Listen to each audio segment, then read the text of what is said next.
Hey everyone, what's going on? Welcome to a new episode of the Genesys Cloud Community's Q&A show, the show where we answer your pressing questions in the Genesys Cloud online community.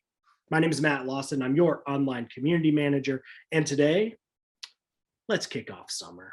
Let's just do it.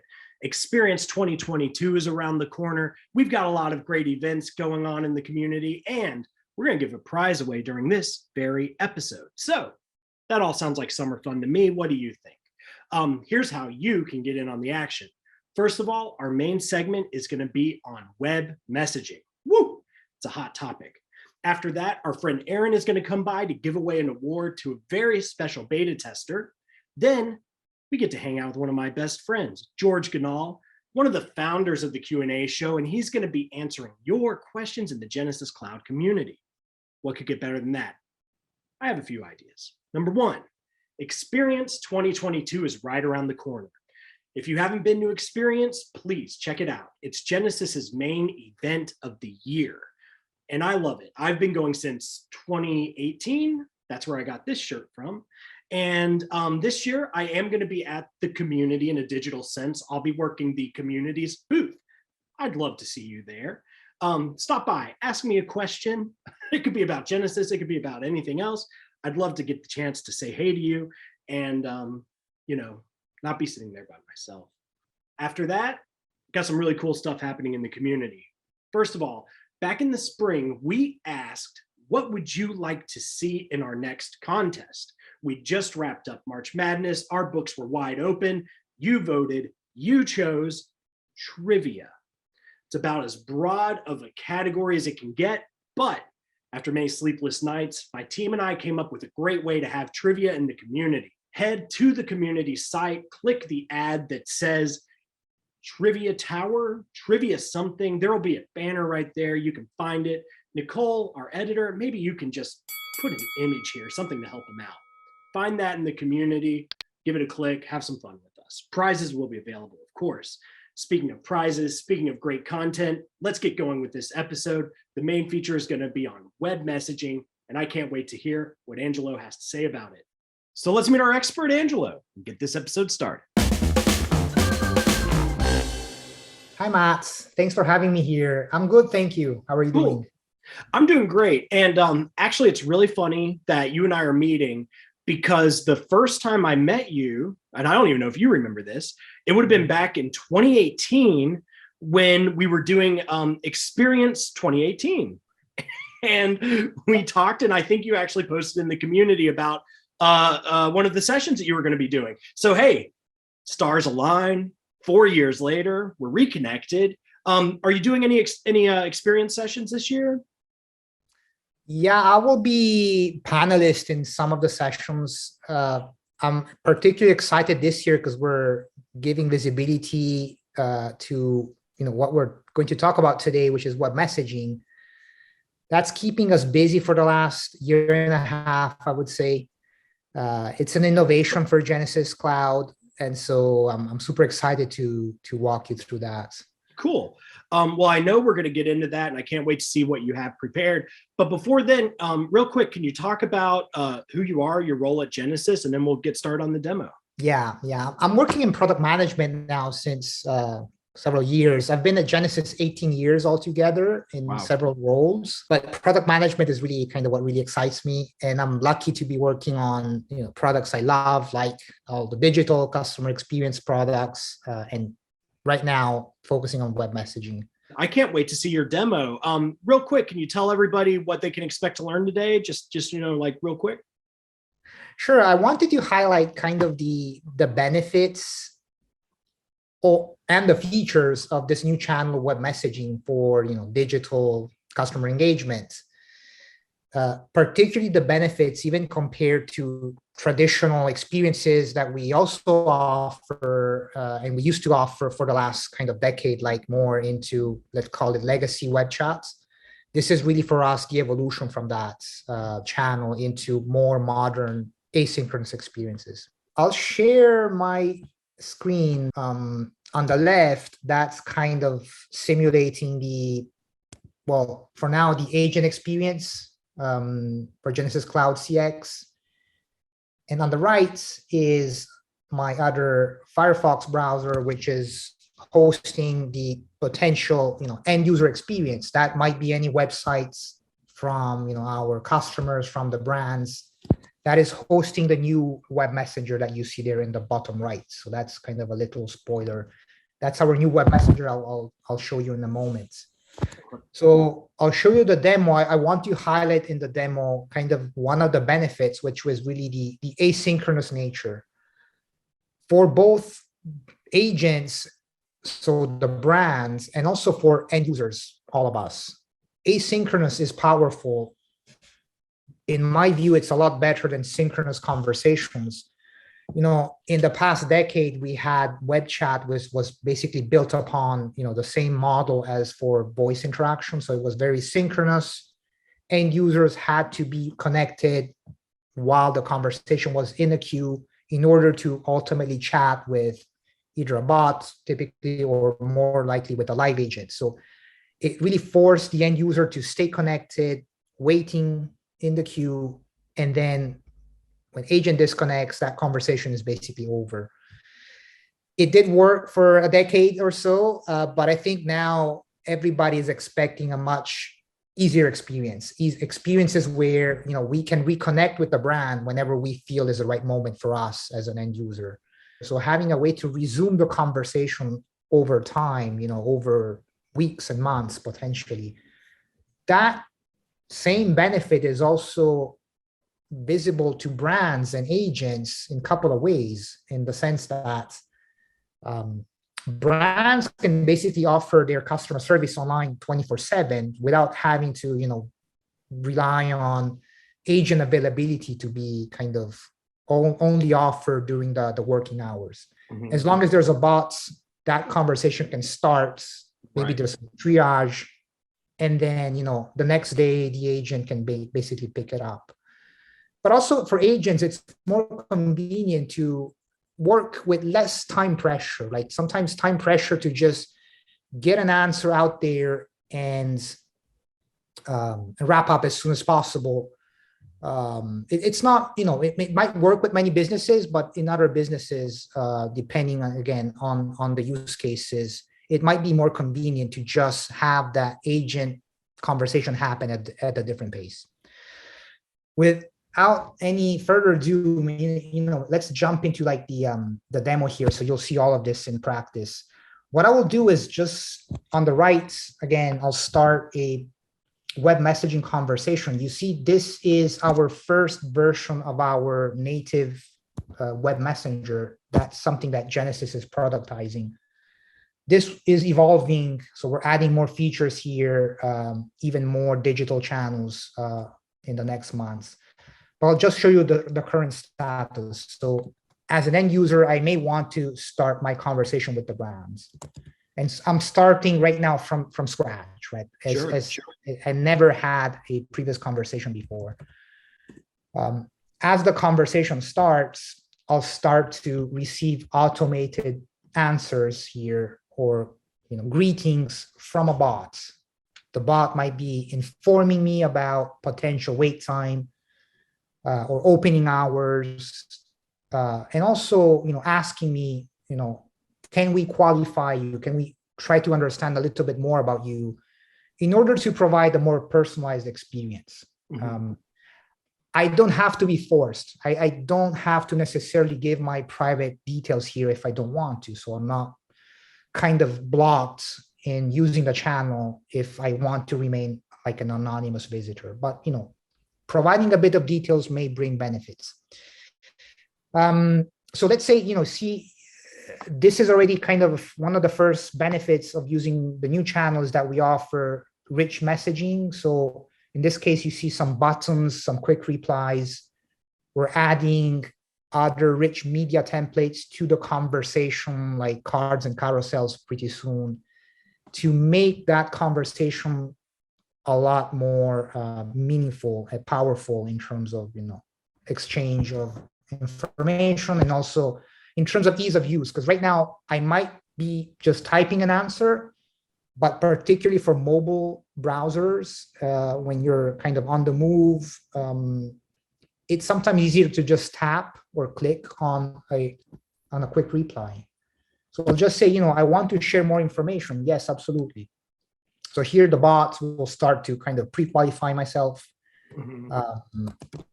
What's my name? Matt. And my last name. And I'll just, provide some potential.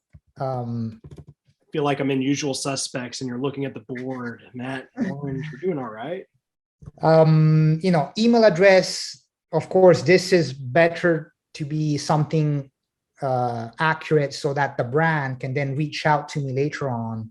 But this, by providing an email address, I'm also making it possible for the brand and also for Genesys to somehow determine whether there's other previous conversations I might have had with the brands, in the past month, something like that. So, providing good data is meaningful here. I can provide a phone number. Again, all of this is programmable, so it doesn't have to be exactly like this. But, it could be useful to collect that information. Let me answer right now. I've been qualified. I'll answer this conversation and you can see, I've been qualified. So my name is visible to the agent. But what I want to show you here is at this point, the asynchronous nature. So I might be typing messages back and forth like, hello, Matt. As an end user, I don't have to stay connected here. So in this case, I'm already connected with an agent. But let's say for some reason I disconnect. I have to go now. I'll just close my browser, just open a new tab just to avoid closing the browser. But I might just, be closing my tab there and moving on with my life. Right. Sometimes. At this point, the agent still has that conversation available. So the agent can still reply back and the agent might still be able to provide meaningful information to address whatever the customer was trying to resolve. So, hey, Matt, no worries. You can find what you need. So let me ask a question real quick. Yeah. So I see here you're texting them and it's still sending to the chat, but you also have their phone number. So the messages that you send right now, are they going to both the chat and the person's, let's assume, cell phone? Right. That asynchronous mobile push is something we don't have yet. Definitely, we're going to add it because that's kind of really, it makes this channel even more powerful by informing customers or users that might be offline right now that, hey, you have a new message waiting for you from the brand. Right now, we don't have that. In fact, you can see, we can detect that the user is not online anymore. There's like a message delivery error, which kind of informs the agent that, the user is not there anymore. As an agent, I could still provide back useful information and basically wrap this up. The next time I reconnect, I'll mark this as resolved. As I'm reconnecting an hour later, 2 days later, as long as I reconnect within 72 hours from the last message, that conversation will continue. So I might be reconnecting when I go back home. The nice thing here is that I can still see the messages that were sent while I was offline. So I can follow up on that and continue my conversation conveniently whenever it's convenient for me as an end user. So I guess kind of getting into the idea of like different call flows and stuff. Let's imagine this agent is having a wonderful vacation somewhere and won't be back for a week. Then is the system honest? Are they like, you can either wait for a week to talk to agent or we can, connect you with somebody else? Definitely, we all the behavior is programmable, so we don't have to wait for a week when the holiday is over. That conversation can basically be distributed to any other team member available at any point in time. So it's completely programmable based on Genesys Cloud and our powerful message flows. We have additional capability to allow what you see on the right to make this basically compatible with brands that have like identity providers that can provide sign-in functionality. So essentially, whenever I log into the brands, I want to be able to resume my conversation on any other browser or device that I might be using. Right now, this particular conversation you see here is really attached to this particular browser. So if I close the browser, if I clean my browser cache, it will disappear. But we do also make it possible to persist the conversation and keep it basically attached to the end user's login with the brands so that I can continue my conversation when I log in, even on a different tablet or different browser on a different computer and so on. Kind of, really, this is the modern experience you would get with Spotify, Netflix. Whenever you log into the brands, to the products, you can resume your favorite movie or song exactly where you left off. So it's kind of continuing that experience based on your identity and your sign-in status. Gotcha. One more thing I would highlight is beyond agent and customer experience is also the simplicity that we focused on in terms of deploying this to a customer's website.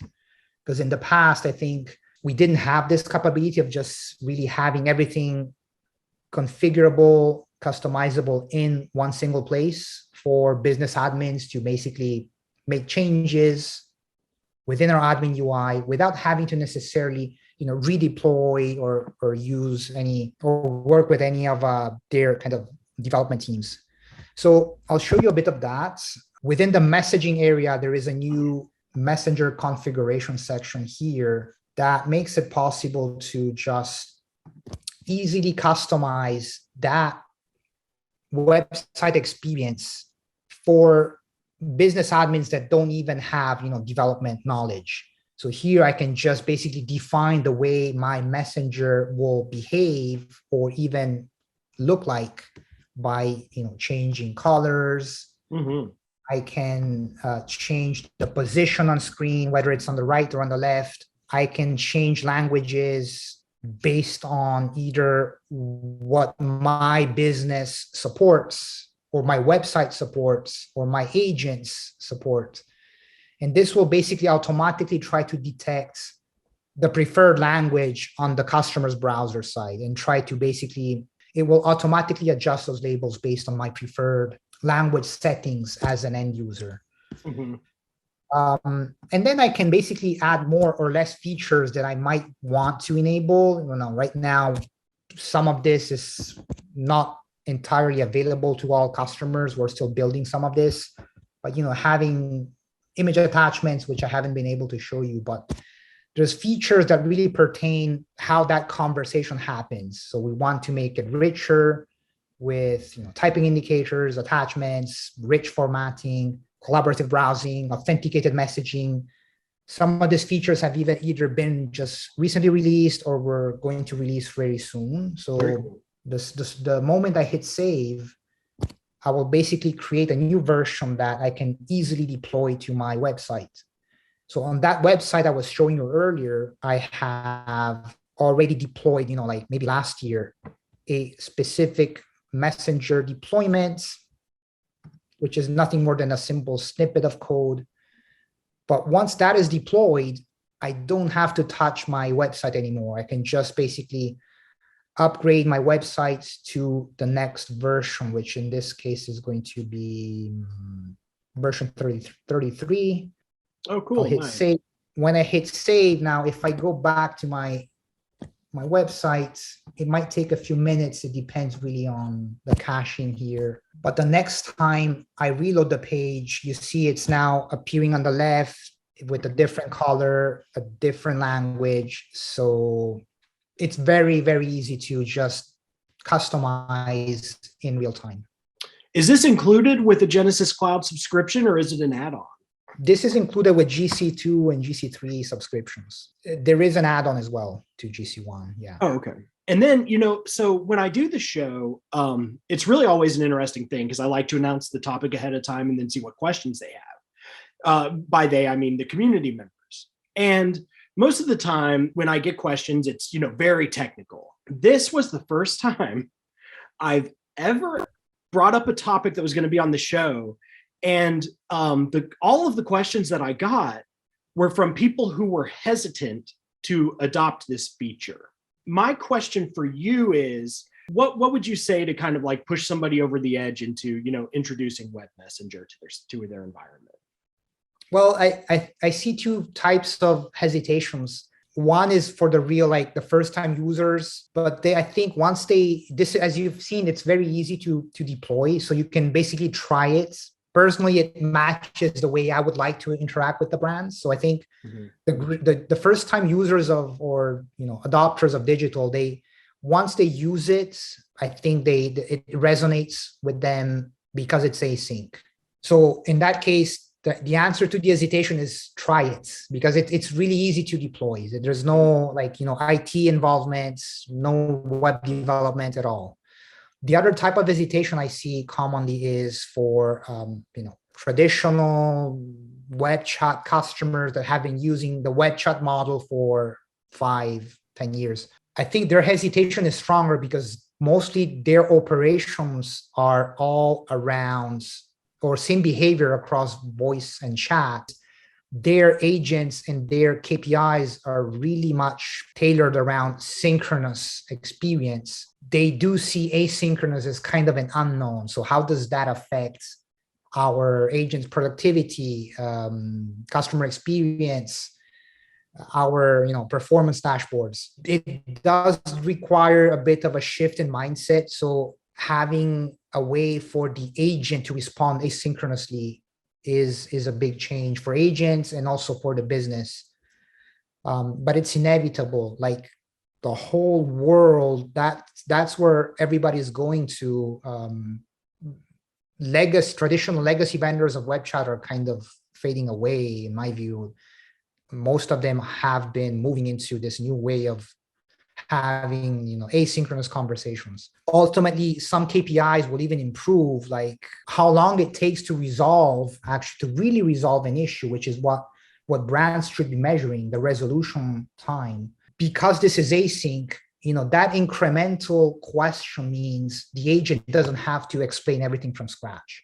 The agent already has all the history there. Mm-hmm. They just need to give another quick answer and they're done with that, which really makes the overall efficiency better for the brand as well. Well, I know here in a second, we're actually going to get into some of those questions that came in, and I can't wait to hear your answers. But this episode is really timely, and I didn't realize it at first, but the next episode that we do coming out in mid-June is actually going to be on artificial intelligence.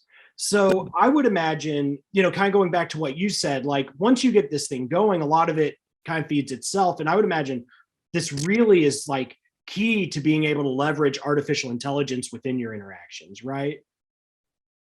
Absolutely. That this is the gateway into artificial intelligence and machine learning. We have a lot of products around that and features and benefits. Think of predictive routing, predictive engagement. They are kind of all involved in, once the conversations, even digital bots, of course, all of that is really enabled by this new channel that we're launching here. It's already been available since last year, so it's not something completely new. It's fairly mature by now. Definitely worth exploring. Cool. Well, just two questions before we get to the questions that came in from the community members. Number one, before we did this demo, you messaged me this morning, and your question was, can we talk about features that haven't come out yet? And my answer was, we can within a certain reason. I'm not saying you have to show anything that you can't, and I definitely don't want you to talk about something that we aren't sure when it will be delivered in terms of like dates or anything. Sure. But my question is, do you have a feature on the horizon that you're most excited about? They're all exciting for me, Matt. This is hard to call one out. I mean, for sure, as you called out earlier, we need to execute on asynchronous notifications. So that's definitely, having a way to reach out to customers that are not online anymore. That's something we're going to start addressing in the second half of this year. There's other features which are coming out shortly. I mean, co-browse is a big one that we've been working on over the last year. We have upcoming knowledge-related knowledge apps that will become visible here in the Messenger for customers to self-serve and search for articles. There's more and more features. I mean, I could stay here 1 more hour just for the upcoming features, but well, the good news is we can always have you back for more and more hours down the road as these features come out. Yeah. And you know what? I had one more question for you, but I've honestly forgotten what it is. Chances are I'll remember as we go through some of the community members' questions that came in. Do you mind minimizing your screen, and I'll go ahead and read those off? This was the first time I had all of the questions were emailed, and it was funny to me because it was a lot of hesitancy about this feature, which seems like a soft, cuddly little kitty cat that people should start playing with. Dear Matt, I was wondering if someone has experience in implementing the web messaging part on a 0365 SharePoint Online Communicate page. What I found out is that you need a piece of JavaScript code to be placed in the web page to start the web messaging part to work. Unfortunately, I have not been able to get it working on SharePoint Online. As per default, it does not allow us to use JavaScript. Is there another way this may work? Other option is using the embed function where a web page is embedded via a frame, but this is not my desired option, as then the button and chat are not sticked on the page, but in the frame. Thanks for your answer. I know this may not be exactly your area of expertise, but real quick, can you help our friend out? Yeah, that is something I know. Office 365, the online version of SharePoint, does not allow for JavaScript injection. Right now, any other, our offering, our digital messenger, or any other kind of similar product out there from other vendors, they all require an initial snippet of code. So there's no way around that. It's more like a constraint on the SharePoint Online version at this point. I cannot think of other ways around it. We do offer REST APIs for customers that want to build their own kind of messaging UI. That might be another approach, although it's definitely more development, which is not probably ideal here with the based on the question, I guess. Yeah. But yeah, that's a constraint on the Office Online version. Bummer. Well, I'm sure the person who wrote in is the only one who's dealt with this. If anybody who's watching this is in the community and has some information to share about a workaround that they tried, please drop a message in the community. We'd love to hear from you. This second question came in, and it begins with, hi, we have some doubts about web messaging and reporting.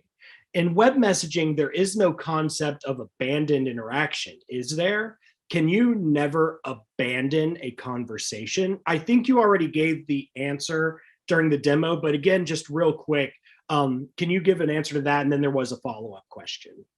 Yeah, it's true. We don't have abandonments because the customers don't have to abandon the conversation. That the concept of abandoning is from voice or chats where customers don't want to wait in the queue, and maybe they somehow forced to give up, to abandon.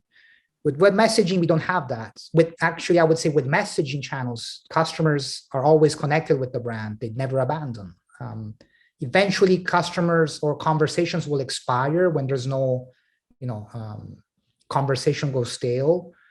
After some timeout, that conversation will just expire and end. But indeed, there's no abandonment. That's true.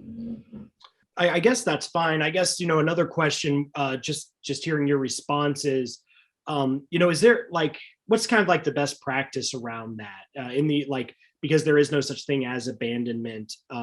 Is there a best practice or reason we decided to go that route? I think it's not that we decided to go that route. It's more the nature of asynchronous channels. Like imagine SMS or Facebook Messenger or WhatsApp. We're using the same engine behind the scenes. Mm-hmm. And so with SMS or Facebook Messenger, WhatsApp, you're not really abandoning. As an end user, you're always continuing the conversation. Yeah. History is there. So it's not that we decided that we want to avoid abandonment. It's the nature of async. Gotcha. I think, maybe there's some additional refinements that might be possible with a combination of specific wrap-up codes. That might be another way around it. But yeah, I think that's how async works. So Okay, interesting. Their part two was if we have a 72-hour timeline and the customer writes to us several times in that period, how many offered conversations will we have? Only one? the conversation object is only one. I'm not sure the offered conversation refers to, but there's only one conversation during that window. So that's the short answer. There might be other subcases depending on how brands or businesses are going to configure their internal threading timeline that could go lower than 72. But in general, let's say there's only one conversation happening. Makes sense to me. And I think how I can see where this question's coming from is something I used to deal with, which would be when, a customer may write in and start off with, like, I can't log in, I need to reset my password, right? Yeah. Which just, not, let's imagine that's something like, a level 1 rep would be able to handle, right?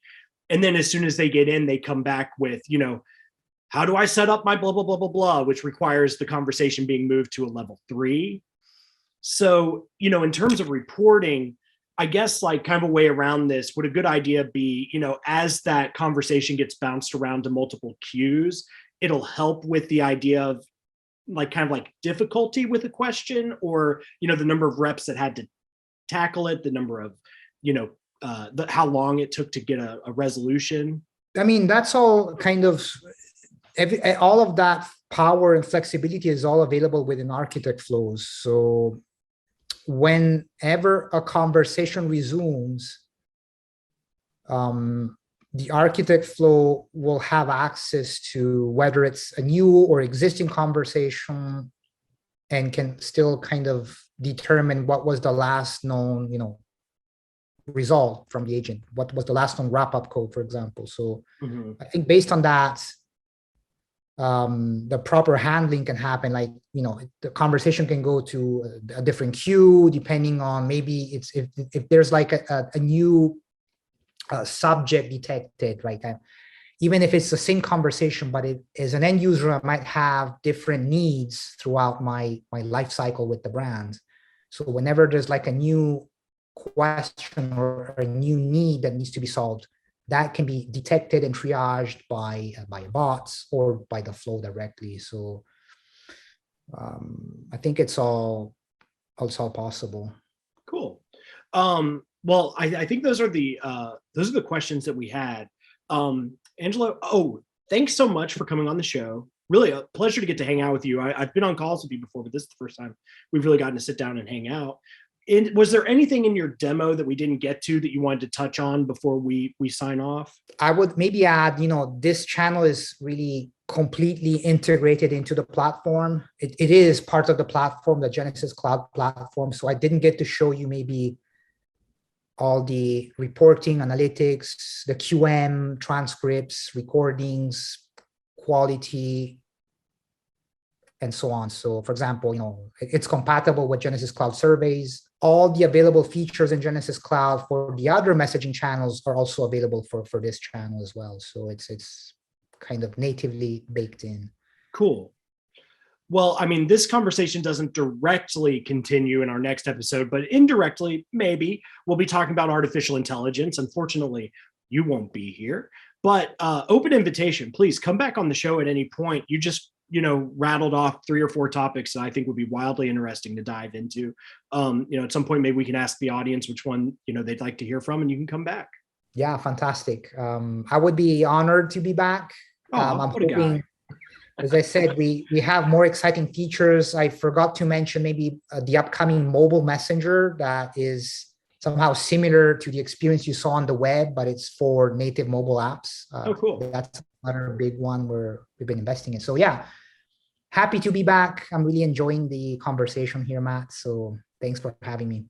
Well, thank you. And I'm sure our members appreciate your answers as well. And I don't know if I'll see you at CX 2022, but I hope you have a great time. All right. Same to you, Matt. All right. Have a good one, Angelo. Take care. Bye. Cheers. All right. Thank you again, Angelo, for that wonderful overview. And thanks to everybody who sent questions in. Now we're going to take a quick break to check in with our friend Aaron, who wants to help us give away a prize to a beta tester who always goes above and beyond to give their feedback on our new features. Hey, Aaron, we're giving away our first award to a beta tester.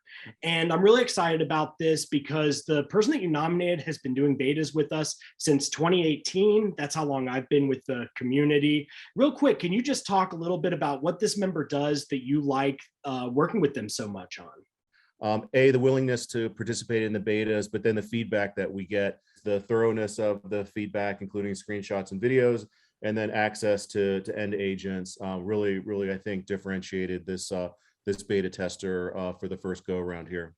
Awesome. Well, without further ado, Aaron, who's our inaugural winner? Our inaugural winner is Javier Del Olmo from BBVA Global from Madrid, Spain. Kudos to Javier and team and the excellent partnership we've had with them over the last several years. Awesome. Well, Aaron, thanks so much for coming by to give out the gift. Javier, my team and I will be in touch with you so that you can claim your awesome prize. And please keep joining us for betas. We love your participation. All right. Thank you, Aaron, for helping us give away that prize. Now it's time for the show to get back to its roots. We welcome one of our founding contributors and member of the Above Average Joes Pro Services team, George Ganahl. When the online community has questions and no one else can help, there's one group who can answer the call. They're Pro Services ready for hire. The Above Average Joes. Meet George Ganahl, an expert with Genesys for over 23 years. He was the first ever guest on the Q&A show and has nearly 5,000 posts in the community. George, my old friend, welcome back. You've been on the show a lot. I feel like this isn't the first time you've been here for a Memorial Day episode. But again, really cool hat. Is that the ship you served on during your time in the service? Yeah, that was my very first assignment coming out of college. I always like to tell people my first job coming out of college was big old gun turret officer on a battleship. That's awesome. Well, thank you so much for your service, George, and doubly thank you for your service at Genesys, because today we're in desperate need of someone just like you to answer questions in the community. Do you think you have a moment to help us out? Wearing my special hat to help me out, Excellent. Let's go ahead, and I want to get started with this question. This is a really special moment for me. Because my first day at Genesys, I actually got to meet the following person whose name is Paul. For those of you who are watching and don't know Paul, he was a Genesys Beyond or Genesys University instructor for many years. And now he's a member of the community and he comes on humble knee asking for our help. So what a great change of fortune. George, real quick, Paul wanted to know about interaction priority. And I won't read his entire question here. He goes into a lot of detail. You and I have already talked about it, but he can see that the interface range is around 25 million. And his question is, what are the units? He's hearing from other folks that it's seconds, maybe even milliseconds, but he's wondering, can anybody definitively settle this? George, I know you've actually in the past written about this. We're going to try to find that old article and link to it here, but we also thought it might be a good idea for you to go ahead and give an answer. So George, what do you think? Can you help Paul out? Yeah, glad to. And like you said, I did write up quite an extensive post on this, but it's been a few years ago. They've changed things slightly as far as the limits. So that plus or minus 25 million really does represent minutes technically. Each one whole increment in there is equivalent to 60,000 milliseconds, basically, which is 1 minute. And they use that to offset the time that it appears the interaction came into the system. So the routing is really based upon first in, first out for interactions, and then also using skills and other things. But that priority shifts the apparent time it hit the system. So you could make an interaction look like it came in 25 million times 60,000 milliseconds earlier. And the number you'd actually see when you look at an interaction's priority setting is that number, essentially, is the date time, but in that format, which is in milliseconds since whatever epoch time they start with. So yeah, that allows you to shift some interactions way into the future. Even you could make something look like it's arriving in 25 million minutes from now, to put it really low on the priority scale. Either way you use it, that is minutes, and you just take it, and to see the actual score to compare with other scores you might see when you do an API call, because you can see this priority in an API call on the conversation details. Those comparisons would be whatever that date time is from the epoch shifted by those many milliseconds, and it's designed to give you a lot of increments along the way so that you can prioritize different interactions for different types of customers pretty easily. Cool, nice. Thanks for that answer. Let's go ahead and move on to the next question. This one comes from Tina. Tina writes, hello. I have recently added in-queue flows with skills to several of our inbound flows because the skills are stripped on a blind transfer call, and then the call sits in queue longer than necessary before it is answered. Strip skills on blind transfer has been toggled on since before my time. This was turned on with Genesys's recommendation to address issues with calls stuck in queue. My configuration with the inbound flows call includes skills and then routed to the in-queue flow with skills. The problem we experienced with this routing was the fact that, and here we have a beautiful picture that she uploaded, an agent would get an alert on the incoming call and then a second alert when the call hit the in-queue flow. And with the two different alerts, there was a 2 to 3 second delay in the call actually connecting to the caller. I have attached a picture of what was happening when the in-queue flow was in use. I am hoping someone has advice on how to address and correct this issue. We tend to have too many calls that have been blind transferred with skill stripped and the call sitting longer than acceptable. I would need to see the in-queue flow and the standard IVR flow configuration to really be certain of what's going on. But just because the blind transfer is mentioned, it sounds like what they have set up in the in-queue flow is adding skills back on or changing the skills somehow and then doing another blind transfer or possibly a blind transfer there to send it over to even the same queue, it looks like, or another queue that same agent is on. So it appears that what's happening is the call comes in, it does a transfer to ACD in the main flow, which starts to alert the agent. What most people don't understand is that while a call is alerting on an agent, the in-queue flow is actually still running. So any kind of configuration that's in the in-queue flow will also be going on at the same time that the call is alerting on the agent. So there may be a transfer or even a blind transfer in that in-queue flow right after it starts running. So the call hits the agent, starts to alert, but because the agent's not on auto answer, then that little time that the agent takes to actually click and pick up the call is not fast enough. It rolls into the in-queue flow functionality, which then does that blind transfer or another transfer to ACD, probably back to the same queue. And at that point, the original call that was alerting is suddenly no longer alerting. It's been stolen away from that agent. And now it's alerting again because that agent is the best one to receive that same call, and everything's happening so quickly that they're receiving the second call after the transfer in the in-queue flow. I've seen that happen with various things, like people put a disconnect in the in-queue flow or a transfer in the queue flow, where if it's not answered within, say, 5 seconds, we're going to transfer it to somebody else.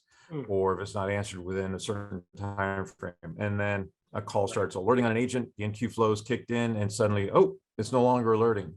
They try to answer it, they get an error, but it's been transferred someplace else because the in-queue flow took over.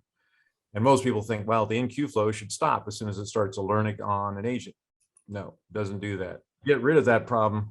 Either don't do the second transfer that's in the in-queue flow, or if you want the agent to be able to answer the first call pretty quickly, then do an auto answer.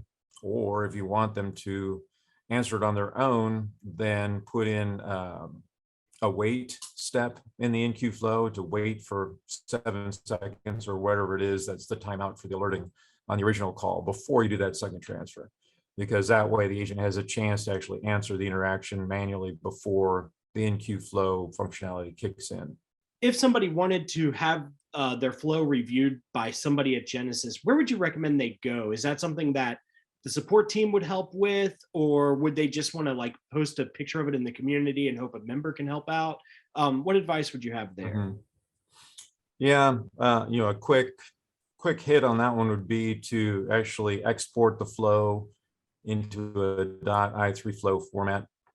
It depends on how much they want to expose of their functionality. They may have stuff in there they don't want everybody else to see, but it's possible just to export each of those 2 flows into a .i3 flow format, attach them to that post, and then somebody else could open them up and look at them. Okay. So that would be one thing. The other would be if it's got information in it they don't want exposed, or it's really extensive. Contact support. That's what they're there for. They can take a quick look and actually look at the logs in the back end and see what's really happening. Because that's something I would do if I were looking at it for one of my customers. If they had built something and were having the same kind of problem.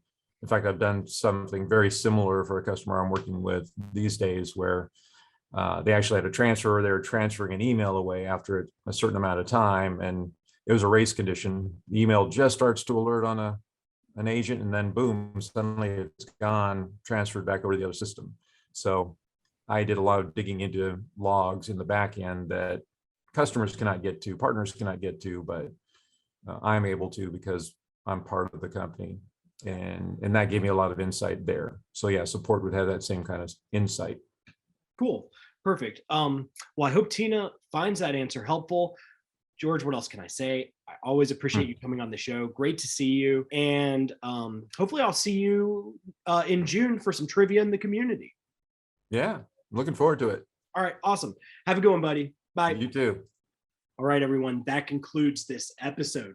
Just as a couple of quick reminders. Number 1, I will be manning that booth at Experience 2022. I'd love for you to come by and see me. Number 2, keep a sharp eye on the community. As we get into the summer months, there's going to be a lot of fun stuff going on, including in the month of June, we're going to have our first trivia contest. That's right. You all voted for what you wanted to see in the community, and a trivia contest won out. We didn't want to wait too long before we got started with that, so join us as we kick off summer with some fun trivia. Other than that, I'll be back in mid-June for another show, and you can always find me in the community. Hope to see you there. Thanks for joining. Have a good one. Thanks for tuning in for this week's episode. We hope it was helpful and maybe a little bit entertaining. Each week, our host and experts review community discussions and debate what content to discuss, so your voice matters. Did we miss something? Do you have a question for the show? Let us know. Join the conversation at the Genesys online community. As a Genesys customer or partner, you can create an account. Just click the sign-in button found on most pages and follow the necessary instructions to create an account. Also, feel free to email us at qashow@genesys.com. We'd love to hear from you. If this is your first episode, welcome. You can view our entire archives. Go to the Helpful Links panel found on most community pages and find the QA Show archive that interests you. Also, check out the community's prize wall for current contests and previous winners. We appreciate your support of the show and the community. Cheers!